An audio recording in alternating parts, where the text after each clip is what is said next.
Ce propriétaire fait visiter le jardin de sa maison. 8000 mètres carrés au total, presque aucun traitement pour respecter l'environnement. Vous voyez ici, la charmille, là je ne peux pas la tailler parce que toute la haie qui est le long, il y a des nids d'oiseaux. Il y a 35 ans, ce terrain était entièrement vierge. Ses propriétaires l'ont choisi pour un élément précis. Le Lauragais n'est pas une région à fruits. Pour une bonne raison, c'est qu'en été, il n'y a pas d'eau. On a acheté le terrain à cause de la source, parce que la source fournit tout l'été. Les visiteurs, véritables adeptes, admirateurs curieux, c'est un févier d'Amérique. Viennent chercher des conseils. Tiens, c'est ça, regarde. Févier, oui. On a un jardin aussi, donc à partir de là, voilà, on va mettre des choses qui sont un peu rares, des raretés. Dans ce jardin, labellisé remarquable, chaque insecte et chaque plante est à sa place.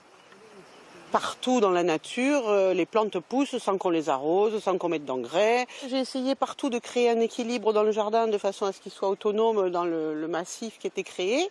Et celui-là s'est mis en place pratiquement du premier coup.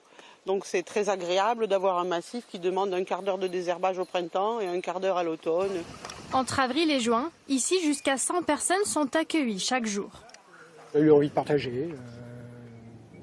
Montrer notre expérience, expliquer aux gens un peu qu'on peut faire, même dans des conditions sévères et difficiles, on peut faire quelque chose de bien, à condition d'avoir la patience. Il faut ensuite que la nature se remette de ses passages.